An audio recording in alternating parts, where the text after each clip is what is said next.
패역한 이 시대에 그래도 바른 진리를 찾으시고자 오늘 복음과 율법을 방문하신 성도 여러분 반갑습니다. 이 시간 506번째 설교 시간으로 그 자취를 따라오게 하려 하셨느니라 라고 하는 사도 베드로를 통해서 하시는 말씀을 오늘 전하고자 합니다. 이 시간을 통해서 들으시는 성도님들에게 지혜로운 구원의 영혼 구원의 시간이 되기를 간절히 사모하면서 전하고자 합니다. 베드로전서 2장 18절에서 25절이 되겠습니다. 사환들아 범사에 두려워함으로 주인들에게 순복하되 선하고 관용하는 자들에게만 아니라 또한 까다로운 자에게도 그러하라. 애매히 고난을 받아도 하나님을 생각함으로 슬픔을 참으면 이는 아름다우나 죄가 있어 매를 맞고 참으면 무슨 칭찬이 있으리요. 오직 선을 행하는 고난을 받고 참으면 이는 하나님 앞에 아름다우니라. 이를 위하여 너희가 부르심을 입었으니 그리스도도 너희를 위하여 고난을 받으사 너희에게 본을 끼쳐 그 자취를 따라오게 하려 하셨느니라. 저는 죄를 범치 아니하시고 그 입에 괴사도 없으시며 욕을 받으시되 대신 욕하지 아니하시고 고난을 받으시되 위협하지 아니하시고 오직 공의로 심판하시는 자에게 부탁하시며 친히 나무에 달려 그 몸으로 우리 죄를 담당하셨으니 이는 우리 죄에 대하여 죽고 의에 대하여 살게 하려 하심이라. 저가 채찍에 맞음으로 너희는 나음을 얻었나니 너희가 전에는 양과 같이 길을 잃었더니 이제는 너희 영혼의 목자와 감독이 되신 이에게 돌아왔느니라. 사랑과 은혜가 많으신 아버지 하나님, 이 시간도 하늘의 비밀의 말씀을 풀어 전할 수 있도록 인도하심을 감사합니다. 특별히 이 시간 사환들아 범사에 두려워함으로 주인들에게 순복하되 선하고 관용하는 자들에게만 아니라 또한 까다로운 자들에게도 그리하라 라고 하는 말씀을 가지고 전하고자 합니다. 복음 전도자의 삶입니다. 그런데 순복하라고 그러니까 교회에 나와서 모두가 다 육체적으로 순복을 한 것으로 알고 있습니다. 육체적인 순복은 율법주의로 종교 생활입니다. 그러나 하나님께서는 분명히 말씀하시기를 영으로 순복해야 한다고 하는 사실을 전제하에 말씀하신 것을 사람들이 무지해서 깨닫지를 못하고 있습니다. 이 시간 하나님 앞에 순복하는 것이 무엇인지 그것은 곧 마음으로 믿는 것이 곧 순복한다고 하는 사실을 풀어 전하고자 합니다. 성령께서 함께 해주셔서 우리 모두가 밝히 깨달아 영혼 구원에 이르는 지혜로운 시간이 되게 하여 주옵소서. 예수 그리스도의 이름으로 기도드리옵나이다. 아멘. 성도 여러분, 이 시대는 문자에 너무 사로잡혀 있습니다. 사단이 무엇을 가지고 미혹하는 줄을 모르고 있습니다. 사단은 성경을 가지고 미혹을 하고 있습니다. 우리가 보고 있는 이 성경을 가지고 미혹을 하고 있지만 사람들은 그 미혹에 다 넘어가고 있고 그것을 깨달을 수 있는 지혜가 거의 없는 것으로 보여지고 있습니다. 이스라엘이 왜 저주를 받았습니까? 그들은 성경의 문자에 사로잡혔기 때문입니다. 성경에서 예수 그리스도를 알아야 하는데 성경을 너무 문자적으로 보다가 결국에는 율법주의가 되고 말았습니다. 하지만 이방의 교회 역시도 그렇게 변하고 있습니다. 아니, 이미 기독교가 로마에 의해 공인이 되기 시작하는 그 시점부터 성경을 문자로 보기 시작을 했습니다. 2000년 가까이 됩니다. 그렇게 성경을 보면서 교리를 만들기 시작했습니다. 그것이 지금 이 시대 교회에서 배우고 있는 교리라고 보면 맞습니다. 제가 모든 교리가 다 잘못되었다는 것은 아닙니다. 그러나 대부분의 교리들이 성경을 문자적으로 보면서 만들어졌다는 것을 우리가 분명히 깨달아야 합니다. 성경은 비유와 은유입니다. 그리고 그 안에는 분명히 메타포가 담겨져 있습니다. 그런데 사람들은 그저 쉽게 성경을 보고 있습니다. 성경이 얼마나 오묘한가 하면 문자로 보아도 이 성경이 그대로 보인다는 사실입니다. 그래서 더욱 사람들은 쉽게 문자를 보고 있고 이제는 오히려 그 안에 메타포를 찾고 비유와 은유로 보는 것을 거부하고 있습니다.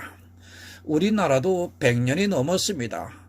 그동안에 너무 많은 사람들이 그렇게 쉽게 성경을 보고 해석을 하고 그런 설교들을 귀에 못이 박히도록 들어왔습니다.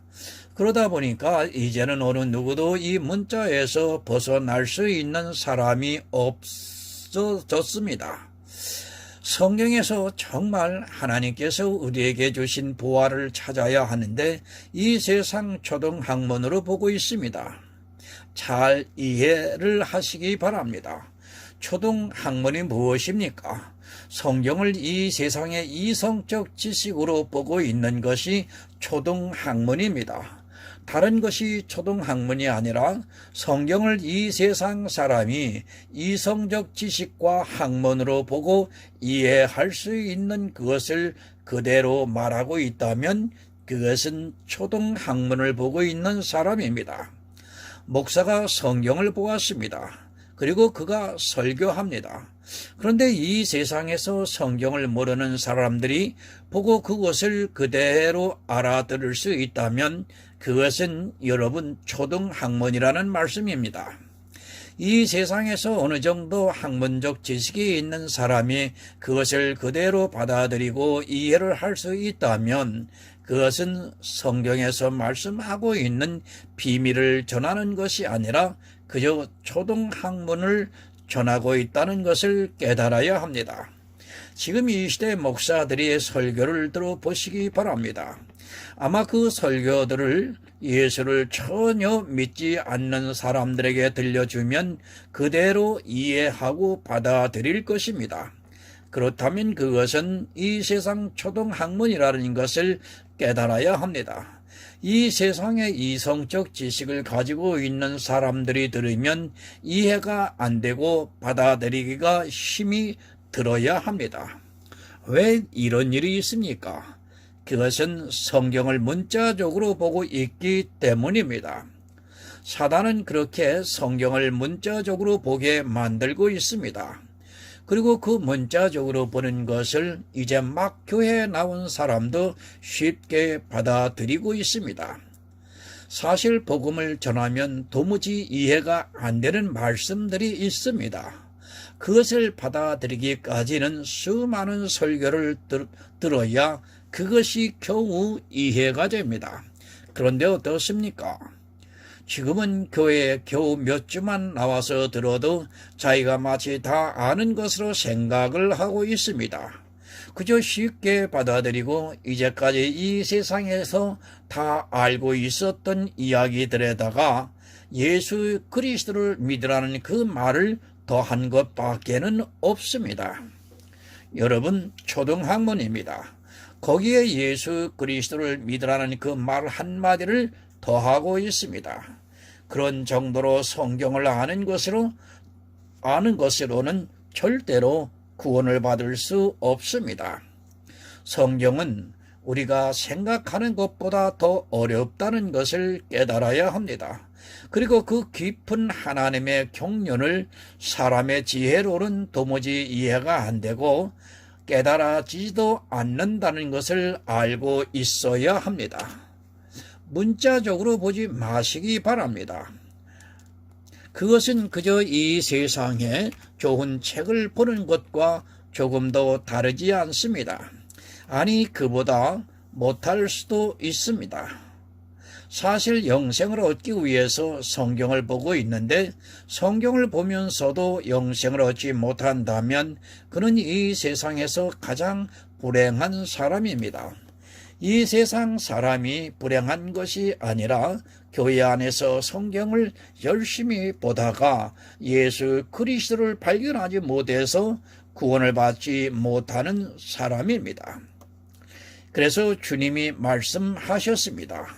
그날에 주여 주여 하는 자들이 있다고 말씀을 하고 있습니다. 그러나 주님께서는 그들을 도무지 모른다고 말씀하고 있습니다.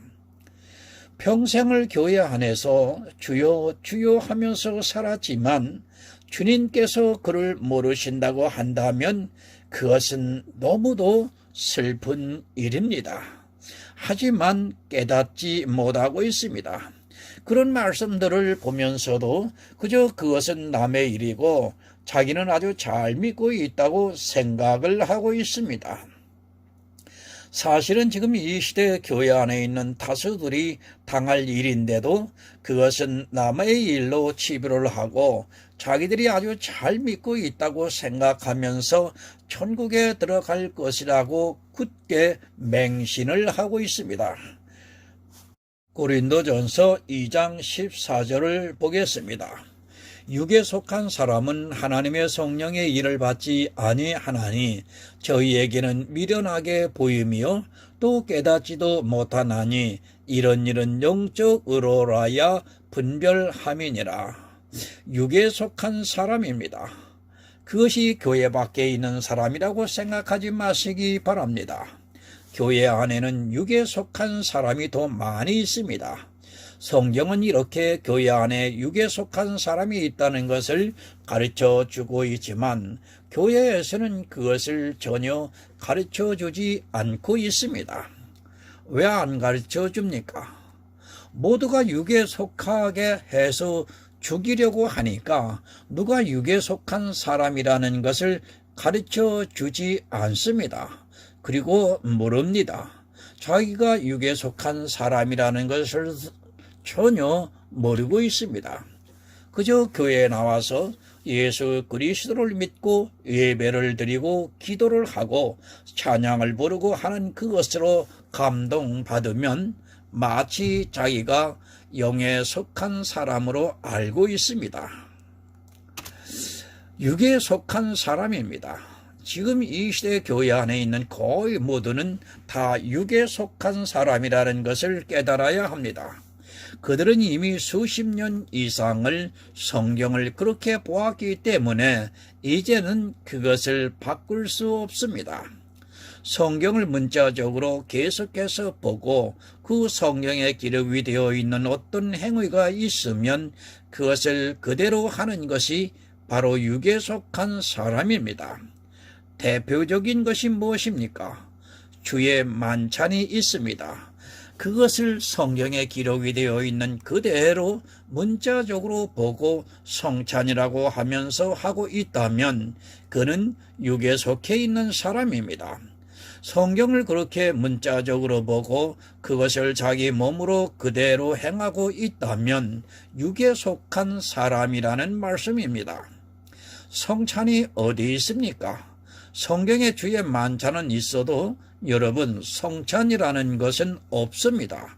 그런데 주의 만찬을 자기들이 언어로 만들어서 성찬이라고 하면서 그것을 그대로 자기들의 몸으로 하고 있습니다. 그리고 천주교는 화채설이라고 자기는 기념설이라고 하면서 서로 잘못되었다고 이야기를 합니다.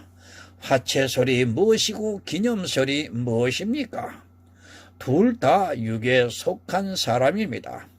성경에 있는 어떤 행위를 그대로 육체적으로 하고 있다면 그는 무조건 육에 속한 사람이라는 것을 알아야 합니다.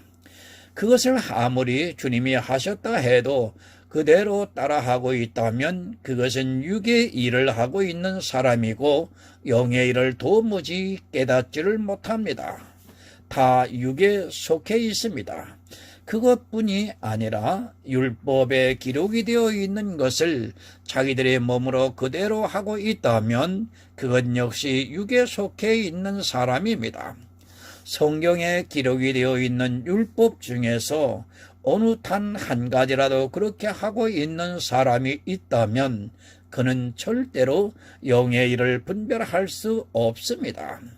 하나님의 성령이 아직 그에게 오시지 않아서 그렇게 육에 속한 일을 하면서도 자기가 무엇을 하고 있는 줄을 모르고 있습니다. 육이 무엇인 줄 모릅니까?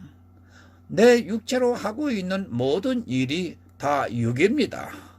그것을 하면서도 자기가 영적인 성도라고 하는 것이 이치에 맞지가 않습니다.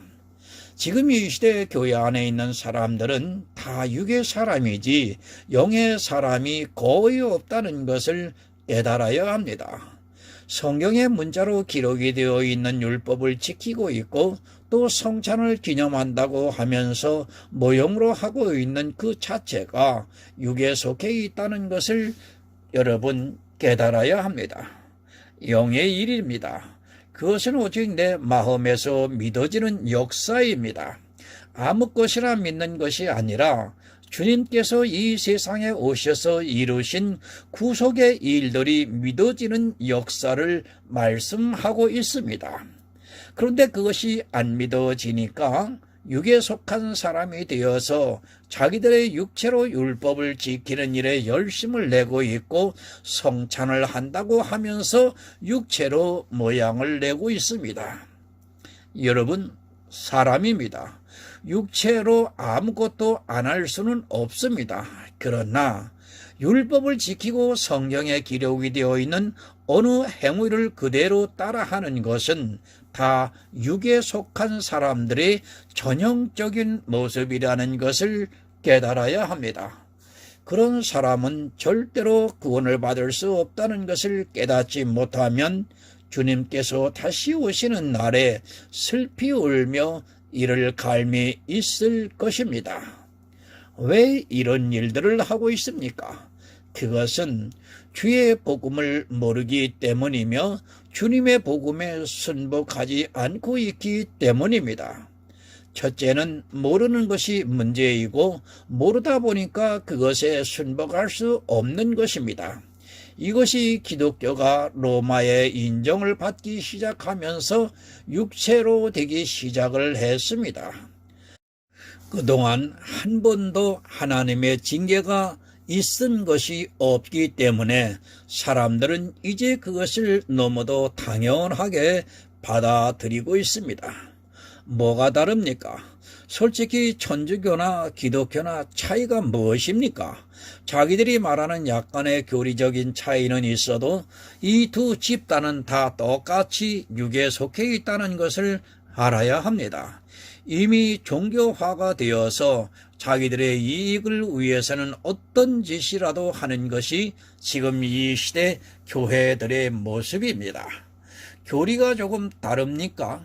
그것으로 서로 이단이라고 하고 있습니까? 그러나 둘 다 똑같이 육에 속해 있습니다. 천주교도 육에 속해 있고 기독교도 육에 속해 있어서 사실 종교개혁이라는 것은 무색한 말이 되어버리고 말았습니다. 아니, 처음부터 잘못된 종교개혁을 해서 그것을 이제는 어느 누구도 돌이킬 수 없습니다. 다만 하나님께서 은혜를 주시는 성도들만이 이 두 교회에서 벗어날 수 있다고 믿고 있습니다. 성경은 영의 일입니다. 그것은 주님께서 이루신 일들을 가르쳐 주는 말씀입니다. 그것을 우리가 믿는 그것이 영의 일입니다.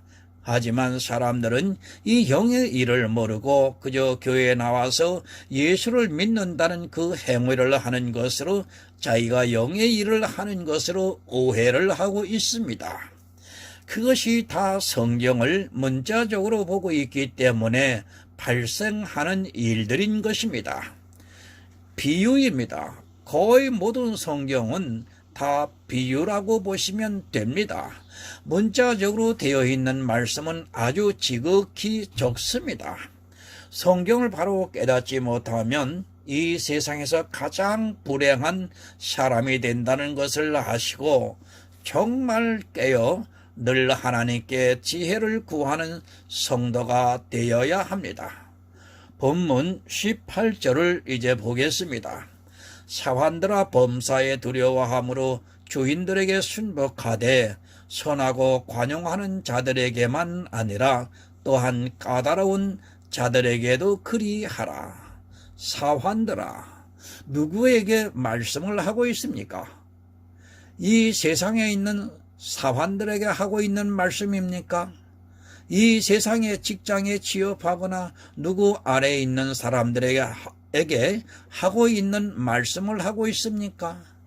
제가 처음에도 말씀을 드렸지만 그렇게 보고 있다면 그는 아직 초등학문에 머물러 있는 사람입니다. 사환입니다. 우리 성도는 다 주님의 사환입니다.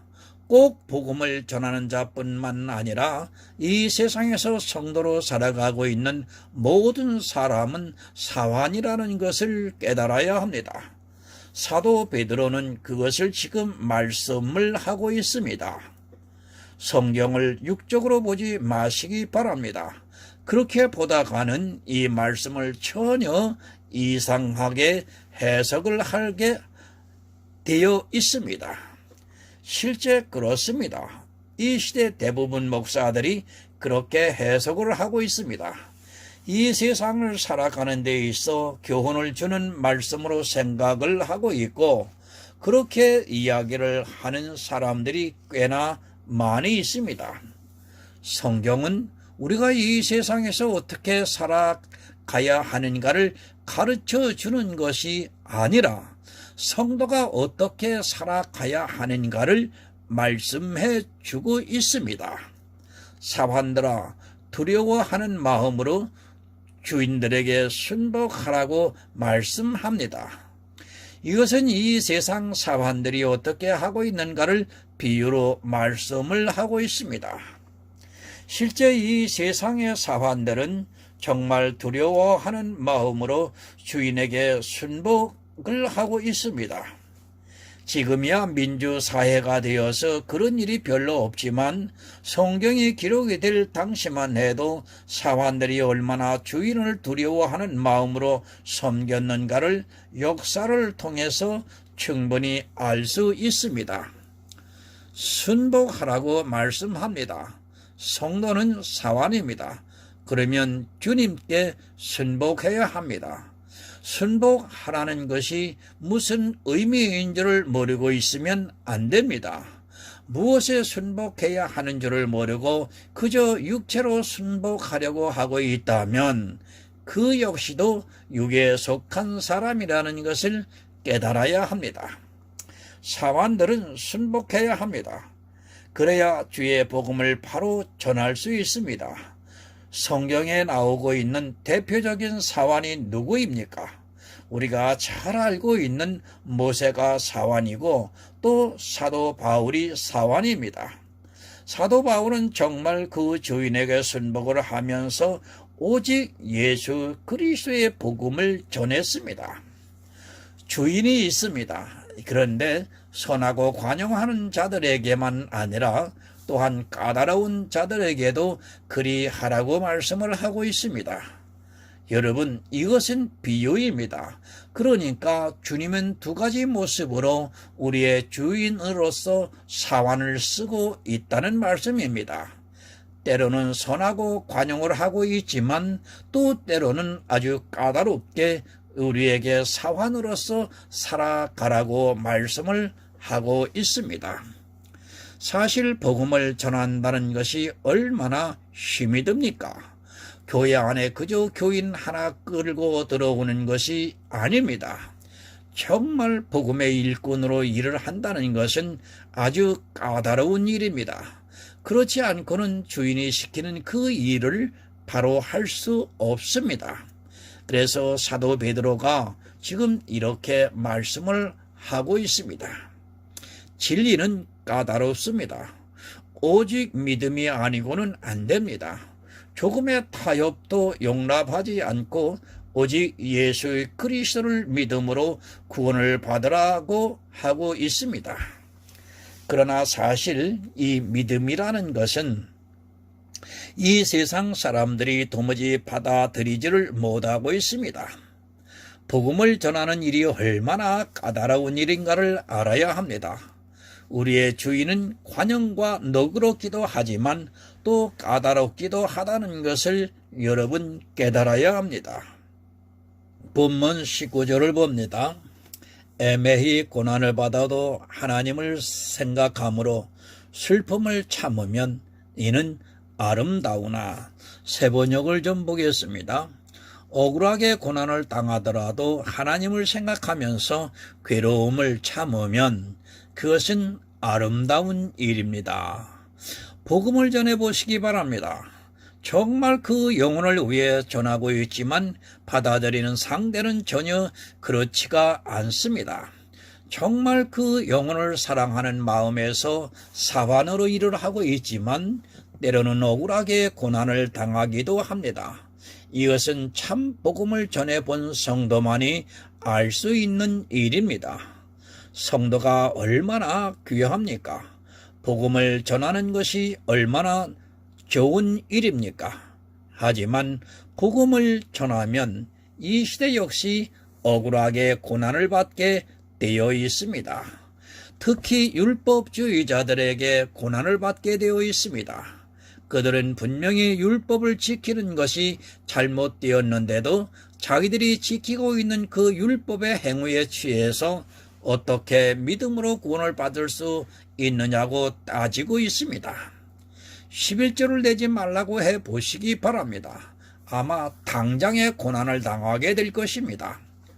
11조를 내지 말라고 하는 것이 너무도 성경적이고 예수 그리스도를 바로 믿는 것인데도 육에 속한 사람들은 그것을 이해하지를 못해서 애매히 고난을 당하게 되어 있습니다. 심지어는 교회를 무너뜨리려고 하는 사단의 새끼라고까지 하면서 핍박을 하고 있는 것이 사실입니다. 그러나 참고 있습니다. 그런 수많은 사람들의 말을 들으면서도 하나님을 생각하면서 참고 있습니다. 때로는 그들과 싸우고 싶지만, 그래서 결론을 내리고 싶지만 역시 그것이 안 된다는 것을 너무도 잘 알기 때문에 그들이 뭐라고 해도 그대로 참고 있을 수밖에 없습니다. 그렇게 슬픔을 참으면서 견디면 이는 아름다운 일이라고 지금 말씀을 하고 있습니다. 성도는 애매히 고난을 받습니다. 무슨 말씀인가 하면 진리를 바로 전하고 있지만 육에 속해 있는 사람들이 그것을 도무지 이해를 못해서 고난을 받게 된다는 말씀입니다. 그럴지라도 하나님을 생각하면서 천국을 생각하면서 참으면 아름답다고 말씀을 하고 있습니다. 아마 그리스도 편지와 복음과 율법의 설교를 보고 그것을 전하시는 모든 분들이 이와 같은 경험을 했을 것이라고 저는 믿고 있습니다. 그렇지만 참아야 합니다. 우리는 바른 진리를 전하고 있습니다. 그것을 아시는 분은 오직 하나님이십니다. 세상은 진리를 모르기 때문에 성도들을 핍박하게 되고 그것이 고난이 되어 다가오게 되어 있습니다. 그럴지라도 하나님을 생각하면서 참으면 아름답다고 말씀을 하고 있습니다. 이 아름다운 일에 성도는 최선을 다해야 한다고 믿고 있습니다. 본문 20절을 보겠습니다. 죄가 있어 매를 맞고 참으면 무슨 칭찬이 있으리요. 오직 선을 행함으로 고난을 받고 참으면 이는 하나님 앞에 아름다우니라. 세번역을 봅니다. 죄를 짓고 매를 맞으면서 참으면 그것이 무슨 자랑이 되겠습니까? 그러나 선을 행하다가 고난을 당하면서 참으면 그것은 하나님께서 보시기에 아름다운 일입니다. 여러분, 죄가 있습니다. 지금 사환들에게 하고 있는 말씀입니다. 그러니까 예수 그리스도의 복음을 전하고 있는 사람들에게 하고 있는 말씀입니다. 그들이 무슨 죄를 짓겠습니까? 이 세상의 율법적인 죄가 아닙니다. 그 죄는 누구나 다 짓고 살아가기 때문에 그것은 매를 맞지는 않습니다. 만약 그것으로 우리가 매를 맞는다면 아마도 견디지 못할 것입니다. 사람의 죄로는 매를 맞지 않습니다. 그러나 성도는 죄를 지면 맞습니다. 그것은 영적인 죄입니다. 하나님께서는 한번 택하신 자들을 반드시 구원하시기 때문에 그가 혹시 몰라서 아니면 유혹에 빠져서 죄를 지면 그때는 아주 무섭게 때립니다. 그렇게 해서라도 그 영혼을 구원해 주십니다. 사실 이 시대는 이렇게 매를 맞는 것이 거의 없다고 봐야 합니다. 선을 행함으로 고난을 받으시기 바랍니다. 선을 행한다고 하니까 세상 사람들이 생각하는 그런 선이 아니라 예수 그리스도의 복음을 전하는 일입니다. 사실 진리를 바로 전하면 고난은 따라오게 되어 있습니다. 그렇게 진리를 전해서 받는 고난은 하나님 앞에 아름답다고 말씀을 하고 있습니다. 성도는 고난입니다. 이 세상은 다 율법주의라고 보면 됩니다. 그 수많은 율법주의자 중에서 진리를 전한다고 하는 것은 쉬운 일이 아닙니다. 당연히 율법주의자들에 의해서 고난이 따라오게 되고 그 고난을 참고 견디면 하나님 앞에 아름답다는 말씀입니다. 내 육체의 고난이 아니라 진리를 전함으로 받는 고난의 성도는 참고 견뎌야 합니다. 본문 21절을 봅니다. 이를 위하여 너희가 부르심을 입었으니 그리스도도 너희를 위하여 고난을 받으사 너희에게 본을 끼쳐 그 자취를 따라오게 하려 하셨느니라. 우리를 부르셨습니다. 선을 행하게 하시기 위해서 부르셨습니다. 이 세상에서 고난을 받으면서 선을 행하게 하기 위해서 우리 성도들을 부르셨습니다. 늘 말씀을 드리지만 성도는 아주 적습니다. 그리고 때로는 마치 광야에 홀로 있는 것 같은 느낌이 들 때가 많이 있습니다. 교회 안에 있는 다스와 다른 말씀을 전한다는 그 자체가 이미 성도들에게는 고난입니다. 주의를 다 지킵니다. 그리고 절기를 지키고 있습니다. 만약에 그것을 하지 말라고 그것은 예수 그리스도의 십자가를 거절하는 행위라고 해보시기 바랍니다. 아마도 지금 교회 안에 있는 거의 모든 사람들은 저 사람이 정신이 이상한 것 아닌가 하면서 쫓아낼 것이 너무도 분명합니다. 그럴지라도 우리는 그런 고난을 당하면서 참아야 합니다. 그것이 우리 영혼의 구원을 받고 또 우리로 다른 영혼의 구원을 받기 때문입니다. 주님이 본을 보여주셨습니다. 우리를 구원하시기 위해서 주님께서는 이 고난의 본을 보여주셨습니다. 주님이 이 세상에 오셨을 때 이스라엘은 주님을 핍박했습니다. 그리고 결국에는 예수 그리스도를 십자가에 못 박아서 죽였습니다. 주님께서 이 모든 고난을 참고 견디신 것은 이 시대를 살아가고 있는 우리 성도들을 구원하시기 위해서라고 말씀을 하고 있습니다. 그 자취를 따라오게 하시고 있습니다. 실제 초대교회의 수많은 순교자들이 그 자취를 따라갔습니다. 그리고 그 복음이 지금 우리에게 전해지고 있습니다. 사실 지금과 같이 예수 그리스도를 믿기 좋은 시대가 어디 있습니까? 그러나 교회 안에서 진리로 인하여 고난을 받는 사람이 없습니다. 자기 육체의 고난은 있을지 몰라도 예수 그리스도의 고난의 그 자취를 따라가는 사람은 거의 없습니다. 누가 고난을 당합니까? 이 시대 교리에 대한 치열한 싸움이 없습니다. 그저 정통이라고 하면 모두가 다 하나가 되어 있습니다. 진리는 아주 작은 틈에서 벌어지게 되어 있는데 이 시대는 다 똑같은 교인들만 있어서 서로가 서로를 정통이라고 인정하면서 싸우지 않고 있습니다. 진리를 알기 위해서 치열한 싸움을 하지 않기 때문에 고난이 없습니다. 그저 예수를 믿으라고 하면 모든 것이 다 가한 시대입니다.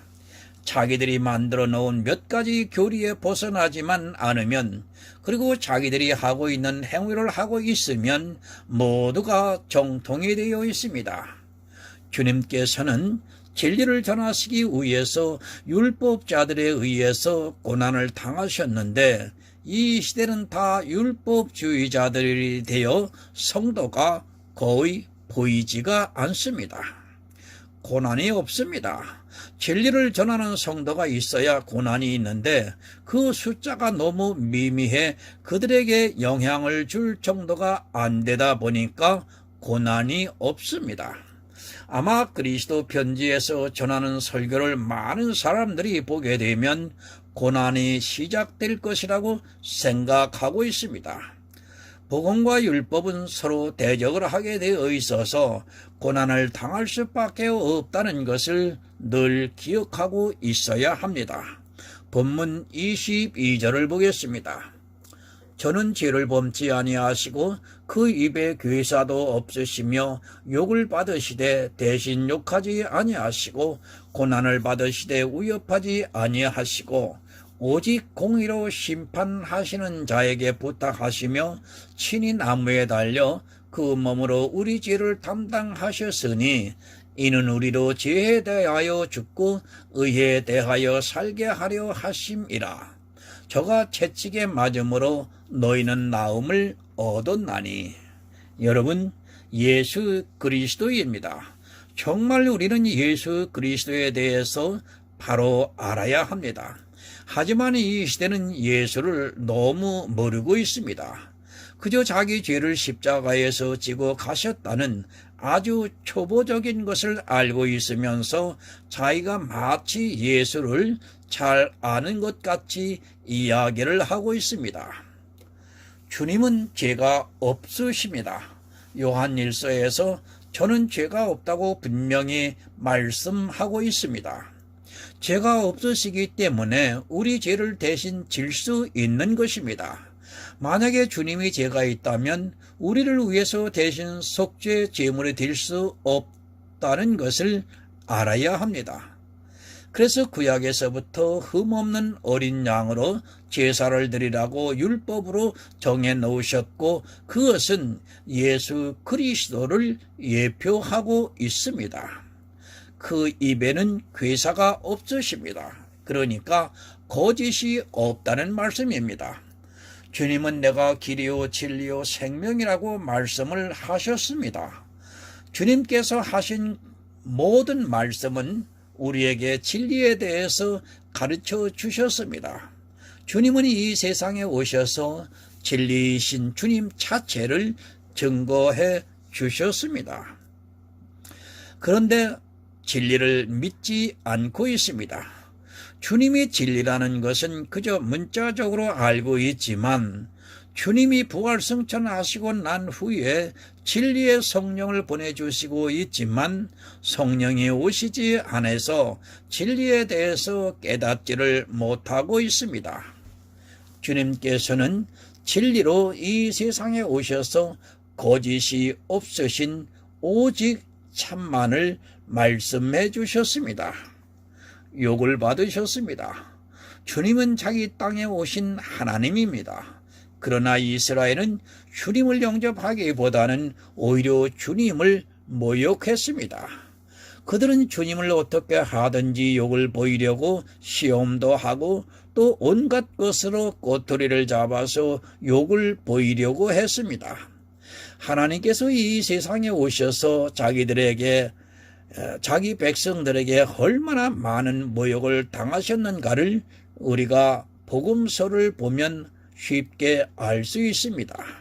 그리고 고난을 받으셨습니다. 자기를 모욕하는 이스라엘에게 의해서 고난을 받으셨습니다. 사실 하나님이 사람에게 나타나셔서 받은 고난은 너무도 큰 것입니다. 그들은 때로 돌로 치려고도 했고 또 붙잡아서 자기들의 율법대로 처치하려고 했습니다. 그러나 주님께서는 그들을 위협하지 않았습니다. 사실 주님이 천사들을 부르셨다면 아마도 그들은 그 자리에서 다 죽었을 것입니다. 그러나 주님은 그런 것을 하지 않고 끝까지 참으셨습니다. 공의로 심판하시는 이에게 부탁하셨습니다. 지금 사도 베드로는 주님이 어떤 분인가를 우리 사환들에게 가르쳐주고 있습니다. 그것은 우리 사환들도 그렇게 주님의 자취를 따라가라는 것입니다. 주님은 친히 나무에 달려 그 몸으로 우리 죄를 담당하셨습니다. 이는 우리로 죄에 대하여 죽고 의에 대하여 살게 하려 하심이라고 말씀을 하고 있습니다. 이제 성도는 죄에 대해서는 죽었습니다. 그리고 의에 대해서 살아가고 있습니다. 이것은 모두 주님께서 우리로 앞서서 이 세상에 오셔서 고난당하시고 십자가에 모두 이루어 주셨기 때문이라는 말씀입니다. 주님께서 십자가에서 채찍으로 맞음으로 우리가 나음을 입었다고 말씀을 하고 있습니다. 우리를 위해서입니다. 우리 죄인들을 위해서 하나님께서 친히 이 세상에 오셔서 고난당하시고 우리로 이제 의에 대해서 살게 하셨습니다. 그런데 이 시대의 의에 대해서 사는 것이 아니라 율법을 지키고 있습니다. 이스라엘보다 한술 더 떠서 은사까지 성행하면서 예수 그리스도께서 고난을 당하신 그 자취를 따라가는 것이 아니라 자기들을 자랑하느라 정신이 팔려 있습니다. 여러분, 고난입니다. 주님께서 그 자취를 보여주셨습니다. 이 세상에서 자기 육체로 당하는 고난을 말하는 것이 아닙니다. 그런 고난은 저 아프리카나 독재자들에 의해서 고난을 당하는 사람들이 더 많이 받고 있습니다. 성도는 의를 위해서 사는 그것으로 고난을 받아야 합니다. 의를 전하니까 율법의 의를 가지고 있는 사람들에게 고난을 당한다는 말씀입니다. 예수 그리스도의 의입니다. 그리고 율법의 의입니다. 이 두 의는 서로 대적이 되고 있습니다. 그러나 거의 모든 사람들이 다 율법의 의를 가지고 있습니다. 그 율법의 의를 배설물과 같이 그리고 쓰레기와 같이 이야기를 하면 율법의 의를 가지고 있는 사람들은 참지를 못합니다. 그렇기 때문에 의에 대해서 살면 성도가 당연히 고난을 당하게 되어 있습니다. 본문 25절을 보겠습니다. 너희가 전에는 양과 같이 길을 잃었더니 이제는 너희 영혼의 목자와 감독 되신 이에게 돌아왔느니라. 이 세상 모든 사람입니다. 다 양과 같이 길을 잃고 가고 있습니다. 자기가 어디로 가야 하는 줄을 모르고 그저 세상을 따라 그리고 다수를 따라가고 있습니다. 교회 안에 수많은 사람들이 있지만 역시 그들도 길을 잃고 있습니다. 예수를 믿는다고는 하지만 실제 그들은 자기들이 지키고 있는 율법이 어떠한 결과를 가져온다는 것을 모르고 있습니다. 성도는 이제 예수 그리스도를 믿고 있습니다. 그리고 그 고난의 자취를 따라가고 있습니다.